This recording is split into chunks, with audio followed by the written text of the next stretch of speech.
Mga kababayan, direct from New York, samahan niyo akong makinig sa balita dito sa DCXR, RMN Radio. Don Lino Selye. Because that's illegal, unless they got a court order to do that.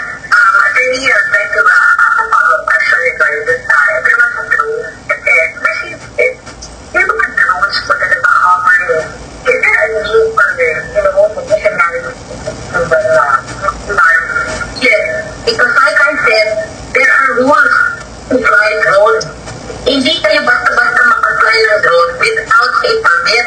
You have to get a permit from the to fly a drone. Now, with respect to the drones that are flying over the kingdom, we already got in touch with the CAA. And what they told us was, you have to file a complaint. However, by the time the police come in, wala na yung mga drones. And yet, it happens nightly. Ang nakasasakta ko is that when the kingdom will attempt to fly a drone, to meet the drone up there, attempt na ha, tinatawagan sila kagad ng CAA. This is what I learned. So the question is there, bakit may mga drones that are able to fly unhindered over the kingdom when this is very near the airport and within the no-fly zone? Well, but hindi yun Ang sources natin dito sa Estados Unidos, ang concern nila na sinasabing drone, magkaiba yon sa sinasabing Reaper. Sa totoo lang, nakuha namin kagad dito sa WRMN Radio yung umaali-aligid dyan na Reaper. Ang tawag doon ay Unmanned A-10. Isa yon sa pinaka-sophisticado na malaking aeroplano yon. At yun ay walang piloto. Iyon panay devices. Nakikita niya ang mga nangyayari sa iba't ibang panig ng daigdig. As a matter of fact, may binanggit yung attorney na kung sa Sambuangaan niya, yung drone ay pinalipad, makikita niya yung nangyayari hanggang sa Davao. I have to correct that. Yung mga Reaper o unmanned vehicle, yun lang ang makakagawa nun. Sapagkat, isipin nyo to, kayo, ordinaryo na mga civilian, makakabili kayo ng drone makakapaglaro kayo ng drone. Paliparin nyo, siguro mga 1 dipa ang pakpak nun, at lipad, laro kayo sa park. Yun ang drone. Ang military drone ng Amerika, iba. Hindi na gumagamit niyan. Ang ginagamit na lang sa surveillance, kung merong babasahin na nangyayari sa ibaba ng Reaper o unmanned aircraft, walang piloto yon, mas mataas yon sa mga aeroplanong lumilipad, yun ay nakabase dito sa Estados Unidos. At yun nakalink sa iba't ibang panig ng daigdig. Nakakapagpasahan yun. Halimbawa, kung napanood nyo yung pelikulang Eye in the Sky, panoorin nyo yun. That's it. That's how it operates. Except that, nung ginawa yung pelikulang yun, hindi ba ganon kasophisticado ang Reaper o yung unmanned aircraft? Lately, mga a little bit more than 5 years ago, nagkaroon na ng panibagong mga unmanned vehicles para sa surveillance. Kaya yung narinig nyo, nako-concern sila, gawa ng bakit daw ito paikot-ikot na yun doon sa Kingdom of Jesus Christ ni Pastor Kibuloy. At ito ay pumapailan lang din sa buong Davao. Particularly, ang nakakakita ay nasa Davao City. Now, ang basa ko rito, Miss Cindy Gonzales, tulad ng sinasabi ng isang senador na may ugnayan sa International Criminal Court or ICC, ang ICC ay padating dyan sa Hulyo. Yun lang ang nasa isip ko na bakit kakailanganing gumamit ng A-10 surveillance aircraft ang Amerika? Dahil sila ay magsisilbi o they will issue a warrant of arrest sa dalawang personality dyan at yung pang mga ibang kasama. Namely, Kibuloy, dahil may atraso siya sa FBI, at si dating Pangulong Digong Duterte sa kanyang hinaharap sa ICC sa drug war niya. Kaya na nga naiisip ko na dahilan kung bakit magkakaroon ng ganitong paikot-ikot dyan sa bahagi ng Kamindanaoan, particularly sa Davao. Well, yun dahil doon. Gawa ng sa Hulyo nga, they have to issue that arrest warrant. Ang sinasabi nung abogada, I think she is the lawyer for the KOJC,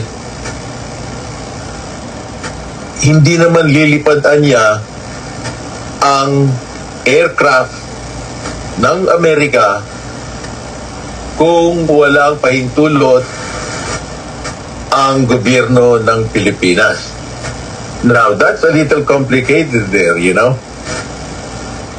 Dahil alam nyo na kahit walang base militar sa Mindanao, alam nyo na may mga aircraft carriers ng Amerika na kung saan nakaturo sa China dahil sa nagaganap na girian ngayon sa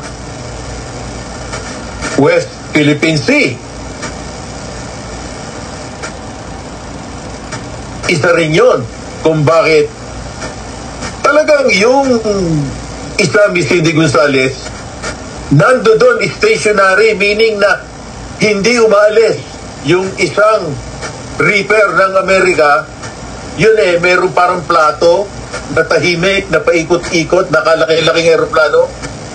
Nalalaman niya kung ano nangyayari sa buong South China Sea at sa buong Pacific Ocean. Kaya nga, sabi ko nga sa inyo, ang komunistang China walang interes o hindi sila mag-iisip man lamang na makipagbakbakan sa Amerika dahil alam nila na nakaturo lahat ang mga nuclear weapons ng Amerika sa mainland China. I can say that publicly.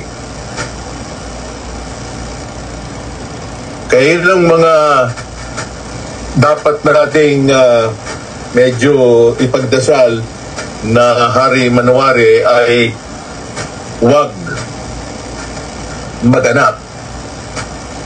Lalo na nitong pinasok ng mga estupidong Chino yung mismong barko ng Philippine Navy. Actually, ang sabi dito sa Pentagon, nagsalita yung isang official ng US Pentagon, that is practically an act of war. Tama nga naman eh. Naputulan pa nga ng daliri yung isang Pinoy na miyembro ng militar ng Pilipinas. Hindi pinutol ng itak, kundi naipit dun sa pagkakabangga na sinadya noong kalaki-laking, Coast Guard na barko ng Red China. Subalit pinanik sila eh. Paano nangyari yun? Di dapat pinutol din nila yung daliri nung mga pumanik na yon? Meron silang mga armas. Abay, kung bagay sa bahay pumasok sa loob ng tahanan mo. That's criminal trespassing. My God. Kaya ang iniisip ko, merong utos ng Malacanang sapagkat malamig ang ulo ng Pangulo ng Pilipinas. Subalit medyo kailangan gamitin niya ang Mutual Defense Treaty kung ganong pinapasok na ang mismong barko ng Armed Forces, namely the Philippine Navy. May ibang usapan yun. At paano nakuha yung mga 7 mga Armalite, kung anong mga pinagkukuha ron? Ano yun? Pinanood na lang nila? What's that? Kaya dito sinasabi ng mga kabayan natin dito sa Metropolitan New York, naging katawa-tawa niya mga Pilipino niyan.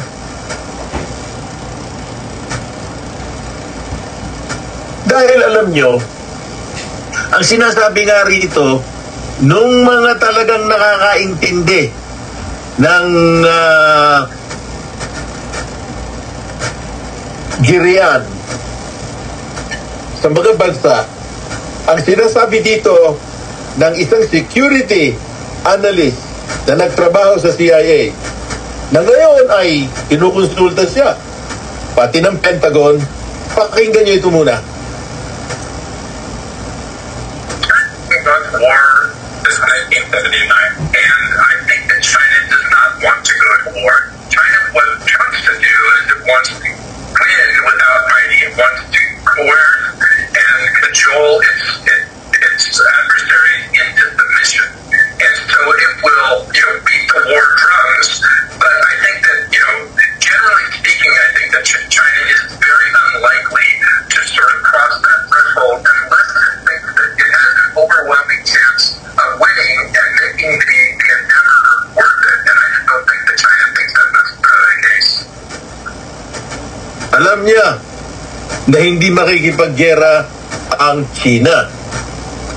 Kaya dapat malaman din ng China na sa uulitin nila yan. Talagang ang Pangulo ng Pilipinas, who is the Commander-in-Chief, i-assert ang Mutual Defense Treaty. We can say this because we are Filipino blood. Hindi pwedeng kutus-kutusan ng mga Pilipino. Alam ko nangyari dyan. Hindi naman siguro kalabisa sabihin ko na meron akong karanasan sa military. Matatapang ang mga sundalo ng Pilipinas. Sinabihan yan, huwag kayong kumilos, huwag niyong babarilin. Ganon. Stand down. Sapagkat kung walang utos na ganon, may pinagbabanatan niyang mga hudas ng mga komunistang yan. Anyway, santabi muna natin yan at pakinggan natin itong pahayag nga mismo ng Pangulo ng Pilipinas tungkol dyan sa issue ng West Philippine Sea. Nang siya ay in-interview, eksklusibo ng isang media outfit dito sa Amerika.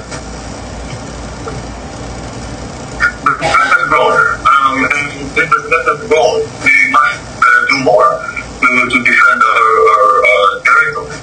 And so maybe that's what people are seeing is a more robust defense of our territorial rights as recognized by the international community, to the international law. was waiting. It explicitly pointed to Article 5 of the Mutual Defense Agreement, which was signed in 1951.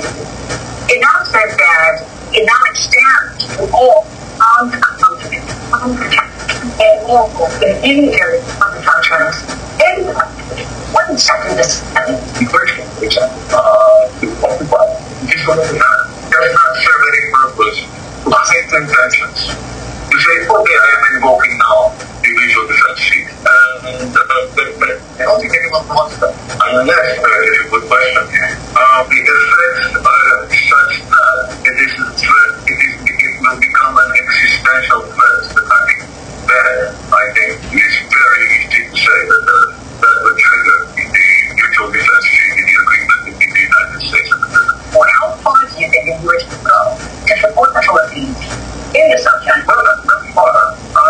We can say that the United States has been very, certainly very supportive in every way, and it has, the United States has really shown that takes very seriously these agreements that we have, and so we want to think in terms of when something goes wrong, we'll run to the brother. How confident are you the U.S. is willing to go to war with China over its Philippines in South China Sea? First off, if U.S. protects war, what are your top suggestions to you? Well, I really, that is precisely what to avoid. We want to do everything we possibly can, together with our partners and allies, to avoid that situation. Poking the bear, as it were, trying to do quite the opposite. Until that premise that China has made in terms of all its discussions with the Philippines, that it's very difficult to see a way forward. The U.S. and the Philippines have a mutual defense treaty dating back to 1951. And the circumstances that may trigger U.S. involvement have become more clear recently. If any Filipino serviceman is killed by an attack from any foreign power, then that is not the involvement in mutual defense treaty. Any attack on Philippine aircraft, vessels, or armed forces, South China Sea, will invoke our mutual defense treaty. That's right. President Marcos ng Pilipinas and U.S. President Biden na sinasabi nitong Pangulo ng Pilipinas na kung ang mga kabuktutan ng Red China humantong sa nakamatay sila ng sundalo o any civilian, yung mga mangingisda, lagot. Doon masasabi kong nag-iiba na ang frame of mind ng Commander-in-Chief ng Pilipinas. And that's just right. Nang ang buong daigdig malaman na ang Pilipinas hindi nachochope at hindi matatakot na pumunta sa Pilipinas para magbakasyon and all that. Dahil kung sasabihin nila, kung yung mga pirata na mga itak lang ang dalat sibat, hindi nyo masugpo ng armed forces nyo, delikado yan. Ba't kami pupunta dyan? Di ba? Pumupunta tayo sa mga pook na talagang alam mo, yung pamilya mo na namamasyal ay maipagtatanggol ng kanilang mga law enforcers and lalo na ng sandatahan. Dapat ganun ang stand ng Pilipinas. Masyadong mahaba ang talakayan. Abangan sa susunod.